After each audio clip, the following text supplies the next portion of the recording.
Hi you guys, this is Andrea Swain Martin with Andrea Cans. I'm so glad to see you today. I was not going to make a video today, but my handsome son Reid called me this morning at 7:30 and said, "Hey Ma, I'm coming to Illinois from Minnesota today and I should be there by 7. And can you make me spaghetti? Can you make me goulash? Can you make me macaroni and cheese?" First, I had to get over the shock that he was coming to town and I really didn't have proper notice to make sure everything was ready. Thank heaven the guest rooms are all done.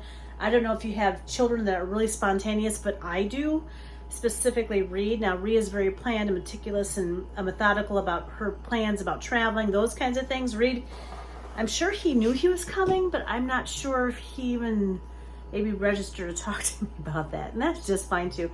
All of our children are different, and none of us come with a user manual, and certainly children do not. So tonight I said, okay, I will make you one thing. I have to work today. I have to go to the store and get some cheese. What do you want? What would you like tonight? I don't have any extra cheese on hand, but I'm going to rectify that situation here very soon. So anyway, he said, okay, I want goulash. So goulash, I make goulash just like I do our spaghetti. Although I am going to make it Reid style, not Chem style tonight, and use diced tomatoes. I'm going to use my homemade tomato juice. I'm going to use also all of the noodles that I've canned. And you can see here, these are my ingredients, if I can get it to go down. And so I'm going to use those as well as minced garlic. Minced garlic is my go-to, especially when cooking or canning. It's just easy for me. I've tried to grow garlic on this property and onions and have zero to no luck. So I've got my water boiling for the noodles over there. I'm going to start the process with the ground beef, and we'll bring this back to you in 1 minute. Now I like to add salt to my noodles, but Reid is like, don't add any salt to the noodles. That's not how you made it for me as a kid. Just let it be still. So anyway, I know salt's going to go in the noodles. I got to get the ground beef started. Then I'm also going to make him a dessert for dinner. So anyway, here we go. So I'll talk to you all in a few minutes. Okay, so now I have garlic in with my ground beef. I'm going to add only a palmful of salt, just like that, and a shake of pepper. And whoever's going to be eating this tonight, they can eat what they want or add their own seasoning, just like that. I'm going to keep it right there. All right. The next thing I'm going to do is going to get this puppy fired up. I don't know why my front burner always gives me a hard time. Probably because it's aged. I've used it quite a bit. And then I'm going to look for my chopper. And here it is. As soon as I get everything in the oven, I've got it into my dishwasher. I just haven't had time to do that yet today. Actually, this is the second time I've ran it today. So I'm going to chop up our ground beef just like this. Get it starting to brown, and when it's getting close to being almost brown, I might add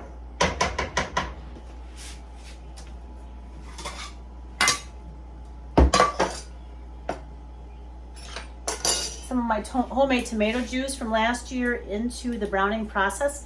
And I like having the tomato juice into the browning process. It just gives it a little more flavor, the ground beef a little more flavor as you move through the road of making goulash.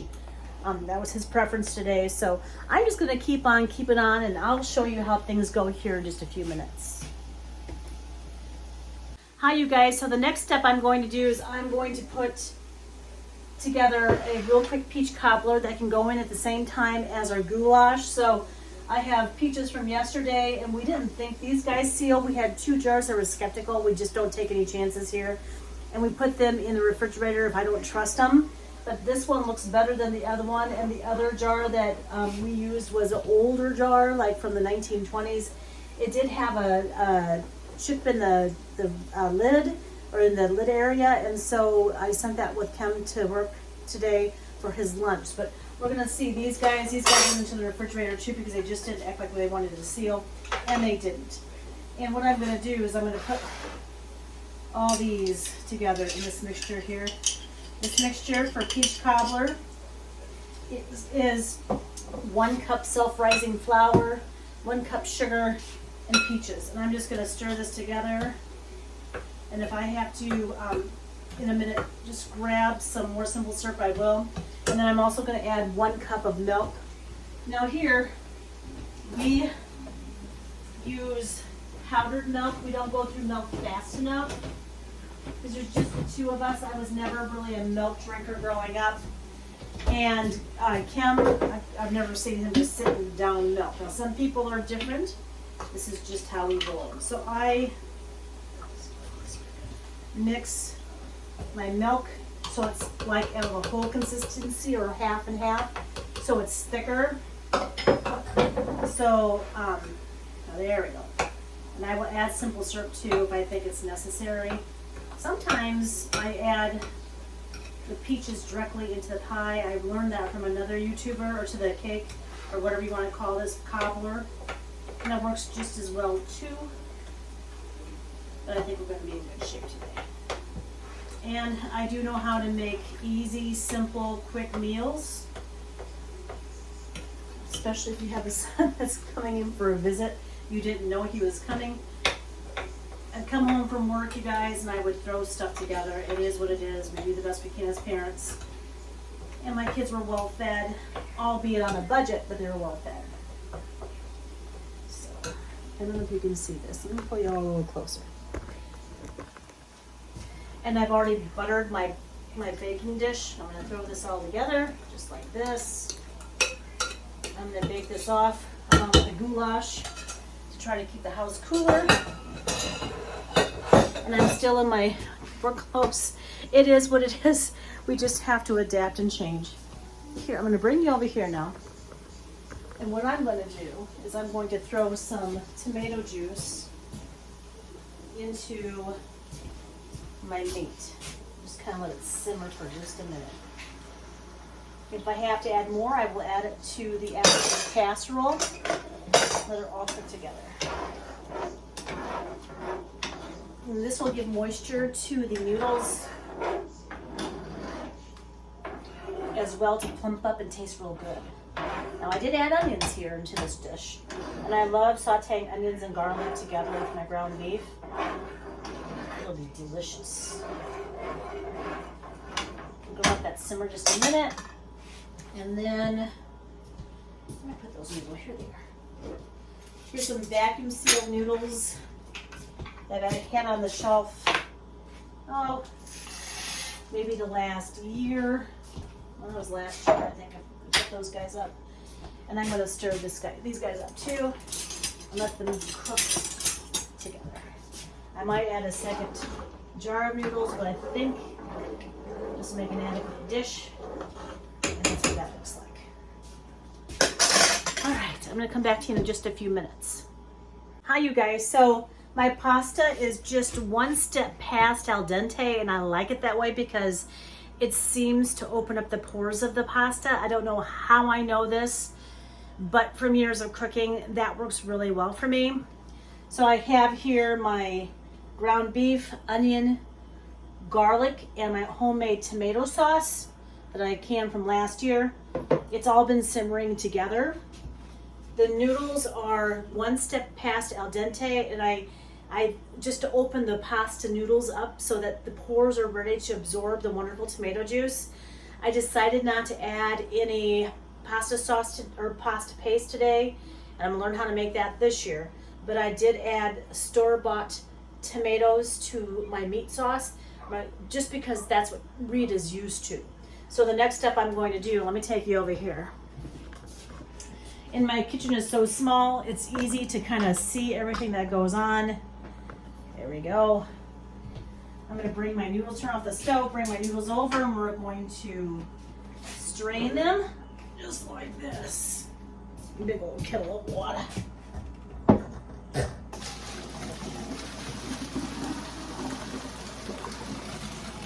So I'm mostly Irish, but when I did a DNA test, I found out I do have Italian in me, about 10%. Who knew? I don't know if that's where my love for cooking Italian comes from.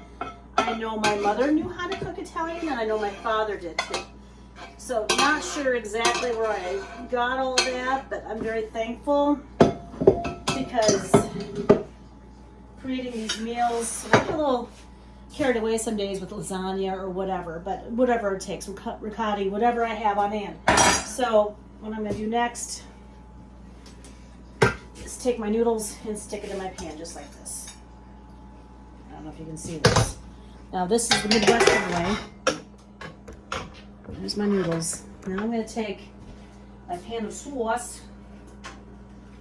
over here. I don't know what that is. I'm gonna pour this into the noodles.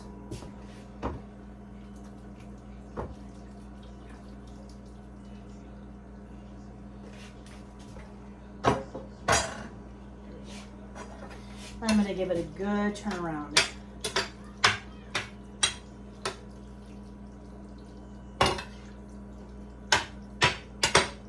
Easy peasy.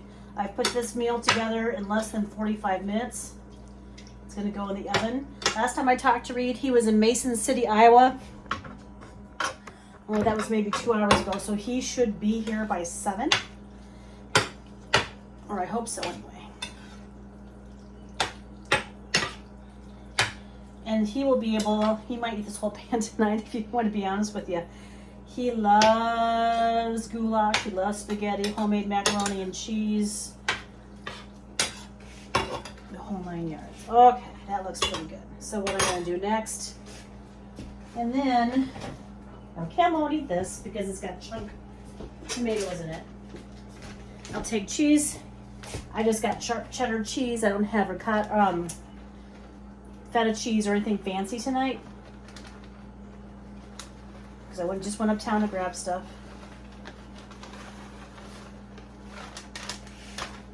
I'm gonna stir this all together. Set in there. Let's see. Squirrel. All right, and we're gonna stir this all together. So the cheese is incorporated with the goulash.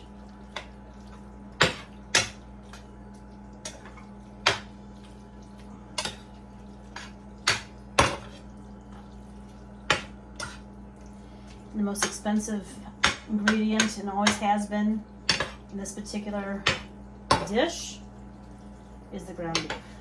Well, a little cheese costs almost $3 a bag, so I suppose cheese is getting up there too.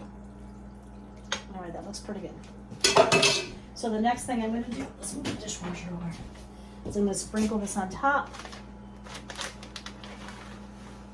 The rest of this. And I'm going to pop both into the oven. The goulash will go on the bottom shelf. The peach cobbler will go on the top shelf. I don't know what that is. What is that? But I got it this time. And we'll let it cook. The peach cobbler is not going to be covered, but the goulash is. I do that just so there's limited spattering all over my oven. It works better for me that way. I have less work to do for cleanup.